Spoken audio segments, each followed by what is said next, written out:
好，欢迎致电打个电话给你，普通话请按1。Hello, welcome to One Call Away podcast. For English, please press 2. 你好，歡迎嚟到打個電話俾你，廣東話請按3字。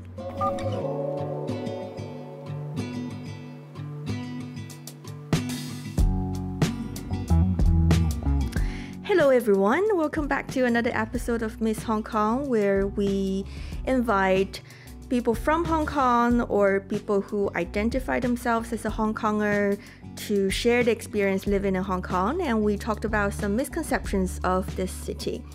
So today, I've got a special guest who is... If you've been listening to the podcast, especially for the English episodes, you would remember there was a girl whose name was Clarissa. And today I've got Clarissa's mom, Caroline, to my podcast. Hi, Caroline. Hi, Wendy.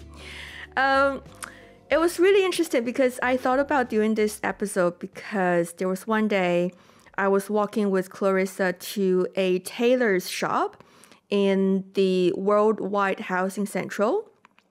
I've been in Hong Kong for 10 years, almost 11 years now. I never knew, because usually there's a lot of domestic helper around Worldwide House. That's the name, right? Yeah, around that area. And I thought the inside would be mainly shops for them. But we walked in and I realized, oh, this is actually a proper like mall kind of thing. There's like different floors and there's different shops and there's tailor in there. And then we walked into that shop. Apparently, the tailor shop has been there for at least, if not 30, 20 years. They've got all these newspaper and things there. And then Clarissa was telling me, you used to go there ever since, like, very long time ago. I'm like, although you look much more not local than I am, but you're definitely more local than I am because you know all these hidden places than I do. So I thought it would be really interesting if we can talk about your experience when you were in Hong Kong before this time. I believe I did a little research. So I Googled your name and I found out you were in Hong Kong during at least the 90s. Mm-hmm. So the 90s will be where we target to talk about today. Okay. All right. So let's go back to that tailor shop. How often do you need to go to a tailor? Well, I first came to Hong Kong. It wasn't the first time I'd been to Hong Kong, but I first came for an extended period in April 1990. And I discovered the tailor shop then. They do tailoring and alterations. Mm-hmm. And so I needed to have some clothes altered. Right. And they also have in Worldwide House a Deli France cafe, which is 2 stories. It's actually 1 story, and then the next story is open air. And I always wondered, because Deli France is a very cheap and cheerful cafe, and it's on prime real estate. That same Deli France is still there. And every time I pass Worldwide House, I have to go in, sit down and have literally the same coffee I had in 1990 and the same, I'm just going to open brackets and you can fill in then what I'm going to say afterwards. You know, not Michelin star food, but I just have to do it for that memory. And I sit at the plastic table with this really not very nice coffee and not great food, but it's the memory. And it's like, this is still the same. So it became a bit of a ritual, you know, whether it was going to Deli France or whether it was going to the alterations place. And, you know, when you're first starting out in your professional career and you don't have a lot of money, a great way to get a new outfit is to take your old outfit and then maybe add a cuff or a collar of a different color onto it, so you can actually create new outfits with some clever tailoring and alterations. So you know, I didn't have any money at the time, so that's kind of, I had to be creative. And then just down the road from there on Devoe Road is my stationery shop, which is on the 2nd floor of a commercial building. I think I knew which one. Yip Fat. Yes. And they have been there for, I asked them the other day, I went in and I said, gosh, how long have you guys been here? That's a family-owned stationery store. They've been there for 35 years. Wow. It's amazing. So then for you, if you walked into the Worldwide House, it kind of feel like time stopped there? Yes, it's still exactly the same. It is exactly the same on the inside.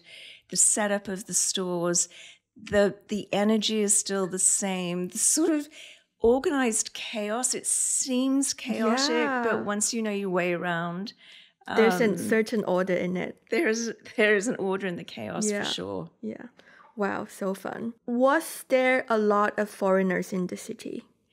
There were, back in the 90s, there were quite a large number of foreigners. Most foreigners came here on a 2-year rotation. So they came out on these big packages and they lived in these big fancy apartments. I came out on my own without the big package and without the big fancy apartment. I've always been self-employed. So I think foreigners that came out on a 2-year rotation didn't really have a vested interest in becoming part of the local community. They were more like temporary visitors, really. When you say 2-year rotation, so they were sent here by their company? Yes, usually accounting or law, where the home base would be, certainly with the people I met, most of them were either based originally in America or England or some parts of Europe. That actually sounds like a lot of foreigners in Hong Kong now, because at least I think a couple years ago when I met foreign friends, a lot of them are here for kind of like an internship or like a 2-year contract for them to work abroad, because they just need that kind of experience working abroad to and then go back to their own country and continue their career. That sounds a bit similar to me. So then if we talk about back then, was English sufficient enough for taxi, shop, and everywhere? Or was it already difficult for you to communicate with like the shop owners everywhere? English was more than sufficient, which of course, you know, that was a double-edged sword because it didn't really give one a particular impetus to learn Cantonese. What's impetus? Impetus didn't really give anyone a push or a desire or a need. A drive, because really at that time, everyone here spoke English. Wow, especially on the island side. Especially on the island side, yeah. And so did you go to Kowloon side when you were here? We used to call Kowloon side the dark side, and at one point I did live... your generation started it. At one point I did live in Sai Kung Country Park, and that was absolutely lovely. But in terms of actually hanging out in TST, that would be a no. Why is that? Just, it was always very crowded, just too busy. But I loved getting the Star Ferry and then getting the bus up to Phai Yin Gai. The Mongkok area. Yeah. At that time, there was a lot more clothes manufacturing done here. And instead of stores, they had wheelbarrows, and the wheelbarrows were just piled with clothes. And you couldn't try anything on, but these were all designer clothes, the real thing. But they would be thrown onto these wheelbarrows because there was a seam pulled or a button missing or a tear.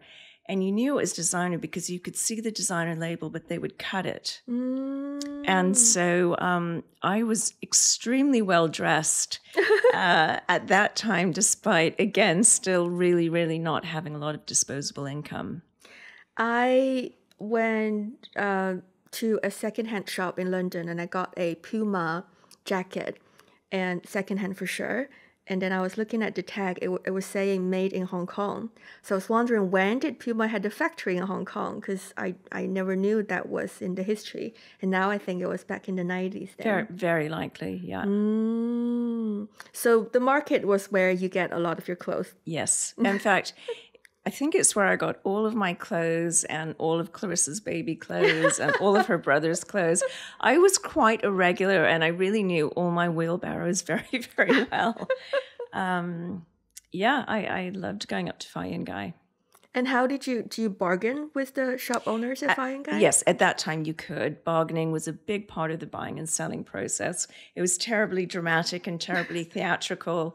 And I knew enough Cantonese to be able to bargain. And then, as you kind of, you bring your hand to your eyebrows and say, I just couldn't. I'm just glad we've got the videotaping now. Yeah, I just couldn't possibly pay $1 for that T-shirt. And you start to walk away. And so it was a very theatrical and a very fun, because you knew and the wheelbarrow owner knew that we were all just playing a role. Yeah. So that conversation happens in Cantonese. Yes.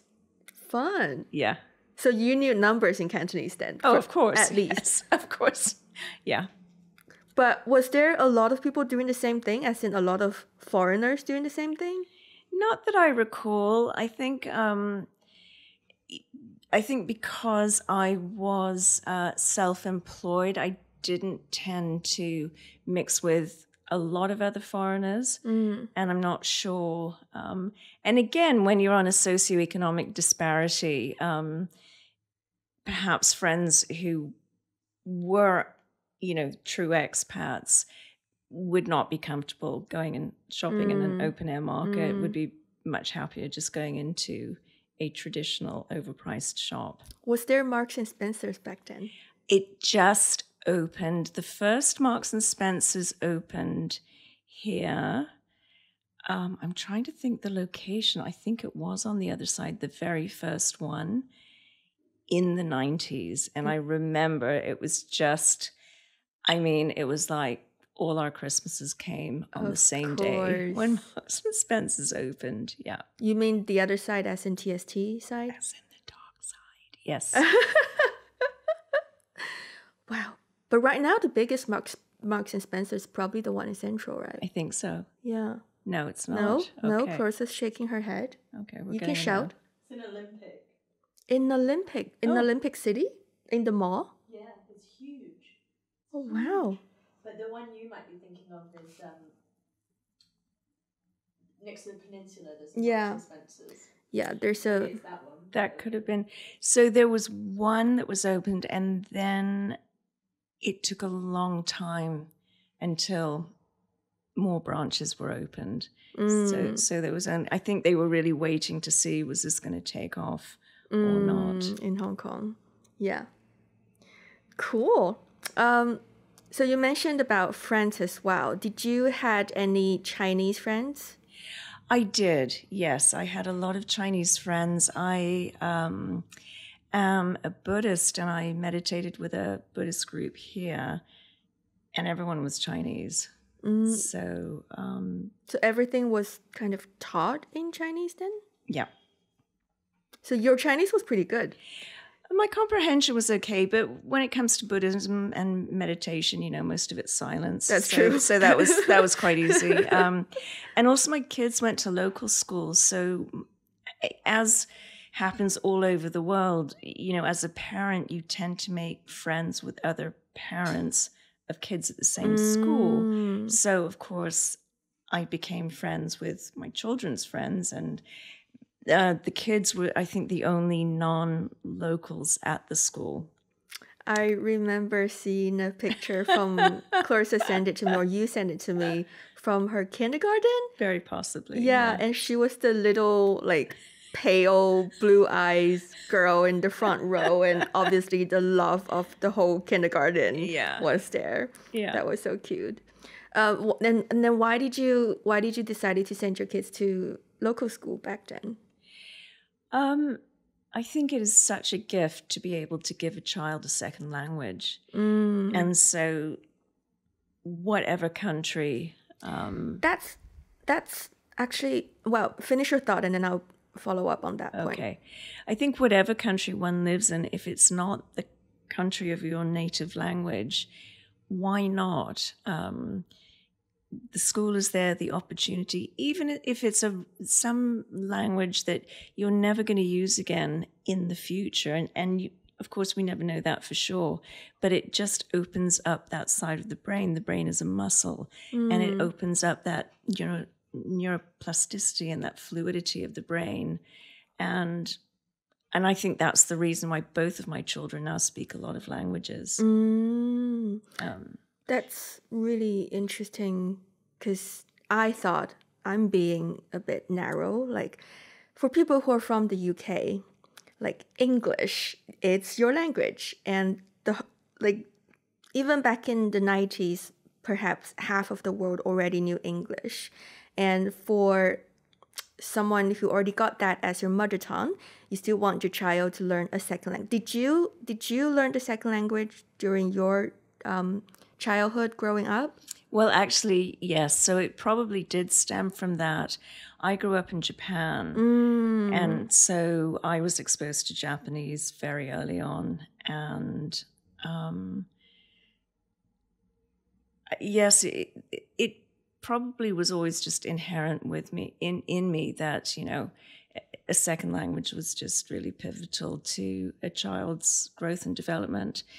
But really, Wendy, the real reason is because I just needed some more help with me at Phi Yun Gai. Did she help then? Oh, she absolutely did help. Yes, I thought I was doing well on my own. And then when Clarissa was really able to get into the whole bargaining thing, yeah, I got my prices down at least by another 50%. Did you still have to do all those dramatic actions? Yes, all the drama, everything. Yeah, we had a lot of fun. How old was she when she was bargaining for you? Oh, I'd say about 5, yeah. Oh, wow. Yeah. Of course people would give you cheaper price. Of course. Yeah, no one could say no to a cute white girl who speaks Cantonese, right? Exactly. Wow. I could imagine if now Clarissa goes out and when she speaks Cantonese, a lot of people will already, wow, 你啲廣東話咁好啊. Then back then, it would be every time when she starts speaking Cantonese. And also, she was a kid, then I would imagine more people would be like, wow, 咁得意嘅你，仲識講廣東話嘅. Was that true? Yes. Oh, yeah. So predictable. I remember when I hit double digits as an age 10, and I was no longer a cute child and I couldn't get the same level of bargaining. I remember it so clearly. I was in Phi Yun Gai and she wouldn't give me the same discount. You lost your privilege. I still had some, but not as great. I wasn't cute anymore. You gained a digit and lost a privilege. That's fair. Okay, pivot a little bit, but we're still in the image of 90s Hong Kong. How was public transportation? It was absolutely excellent. I used the minibuses all the time. In fact, I think back, I cast my mind back. I don't know how I knew the minibus routes quite so well. Was it like this already? Like you have to shout Yes. "Yao when you're approaching your... Wow. Yeah. And I didn't use buses so much. It was always minibuses. The MTR was fairly limited. It's only... Didn't have... Of course, it's, I think, 3 times the size, 4 times the size now that it was. And taxis were a luxury. And, of course, there weren't so many cars. I mean... The only people who had cars were really, really, really wealthy people. So there just wasn't the traffic, and there just were not that many private cars. Do you maybe remember how much was the taxi starting rate? I don't. But I will tell you there was only one Cross Harbour Tunnel. The Hong Kong one? Yes. Wow. Yeah. When did Western Tunnel, I think 2000 something? I think about then, yeah. So there was one Cross Harbour Tunnel. There was a hovercraft that went from Wan Chai to Hang Hom. And there was a car ferry that went from just before you got to the Macau ferry terminal to Yamate. Oh, I didn't know there's ferry in Yamate. There was a car ferry, and I used to take it, and I used to particularly take friends and visitors just to freak them out. Because it was just, I don't know how I found it. It was just a random turning as you're driving sort of into Central from the west part of the island, and then just kind of this unsigned turn. You paid a few dollars for a ticket, and you drive straight up onto this car ferry. Mm-hmm. I can't imagine what the purpose of it was. But, and it, it was a 10, 15-minute ride, and now you're right at the top end of TST. So it was a very cool way to travel. They closed it shortly afterwards. Why? I don't know. Does it make much money? Probably. And of course, you have to remember, you are crossing all those shipping lanes. Shipping lanes. So the shipping lanes, in the Central harbor, ferry. The harbor was a lot busier than it is now. And so you're taking a ferry from south to north or vice versa, and all the shipping is going east to west. Oh, the cargo ships, the big ones. We didn't have the big ships in the harbor, but the harbor was much, much busier with traffic than it is now. That's something I would never thought about. I guess with like air traffic becoming more popular, maybe things just shifted there, and then the shipping cargo thing just went down a little bit. Don't know. I don't know. Yeah, but that's a really interesting picture. I had an experience on, I think that was in either Haikou or Guangzhou or wherever, but I had experience of we were in a car and then we drove onto a ship, and then the ship just took the whole car from this place to another place. Yeah, I don't know if they still do it nowadays, but it definitely happened before. Now they've got like underwater tunnel, so you don't need that. I know. But that was way much fun. You get to see outside. Yeah, it was fun. It was a fun thing to do with little kids as well.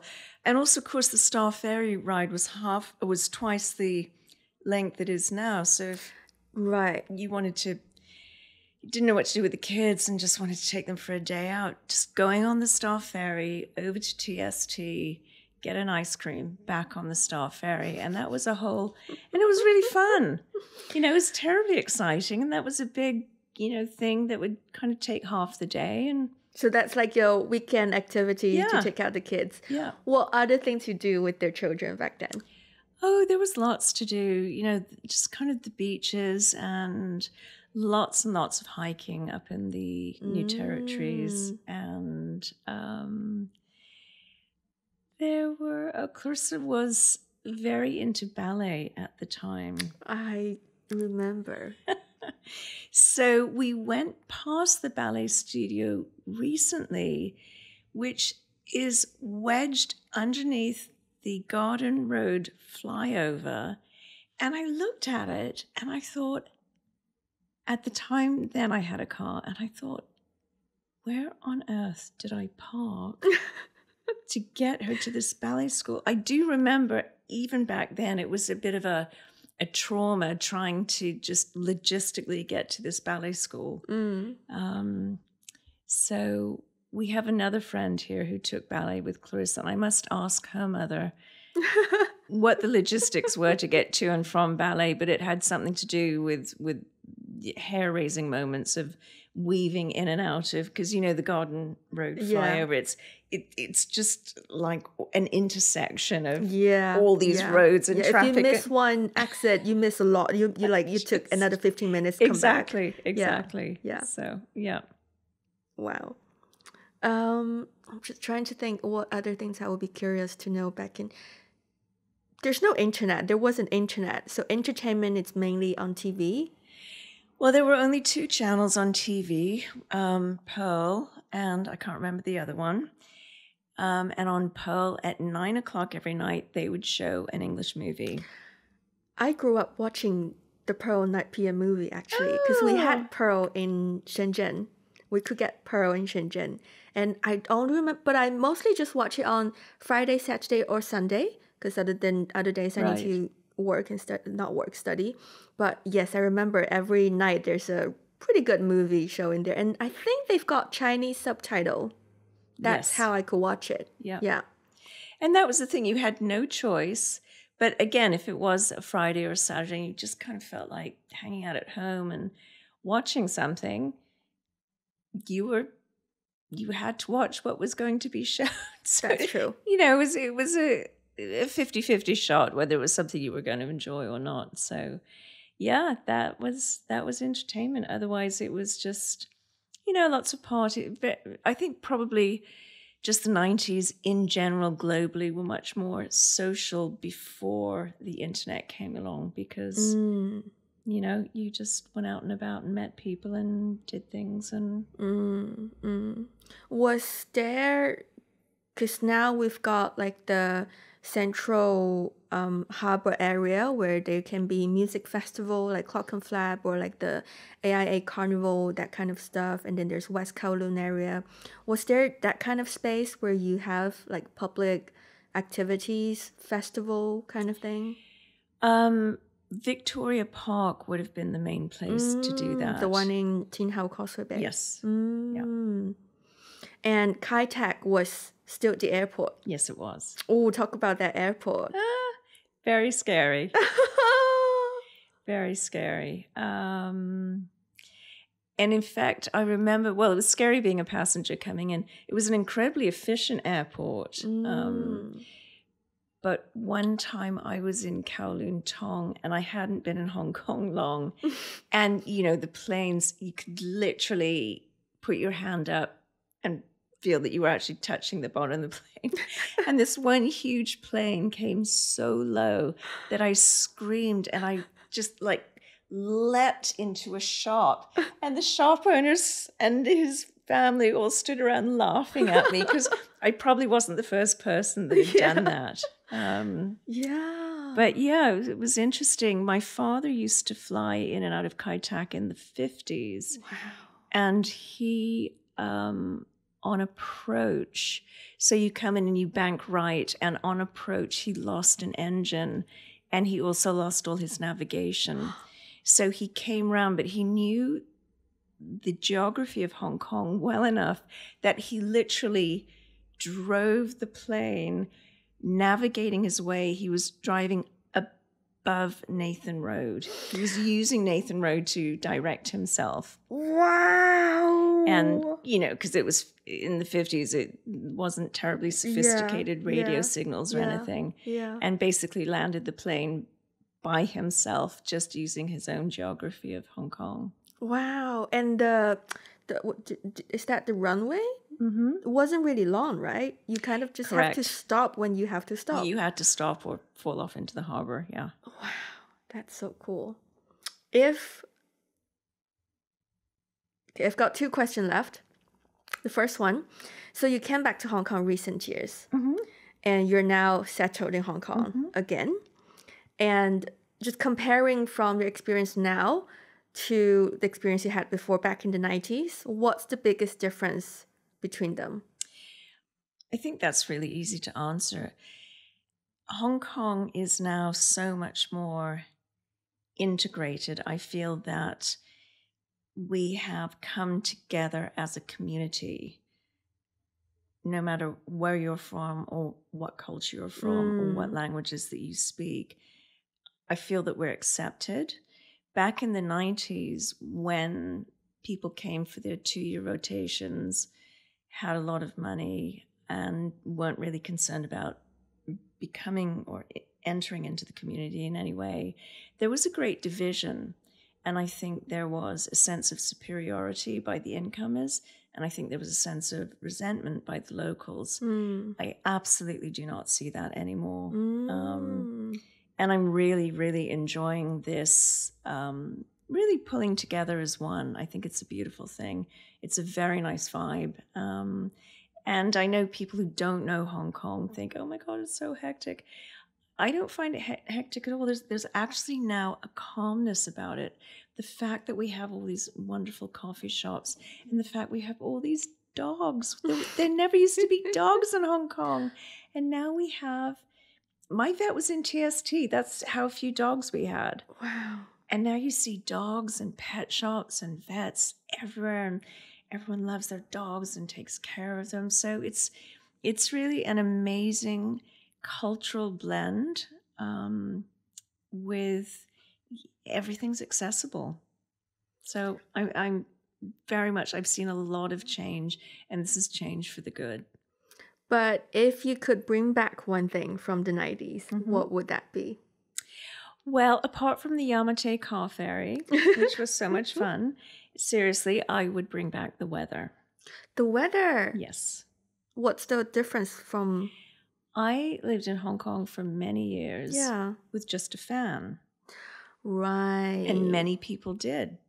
And when window air conditioners came into vogue, probably mid-90s, people had them maybe in one room. They were very noisy. And so just with good ceiling fans, you could move the air and you got used to the climate. Yeah. And nowadays everywhere is air conditioned, and everyone's got the split type air conditioners, which are much more silent. But certainly the weather was absolutely much more bearable, and the seasons were much more defined. Although I think that's probably true globally. So yeah, that's the only thing I'd bring back. Oh, and the Jumbo floating restaurant I'd bring back. Of course. We all want that to be back. I can't believe I still haven't tried it before. Oh, yeah. Yeah. All right.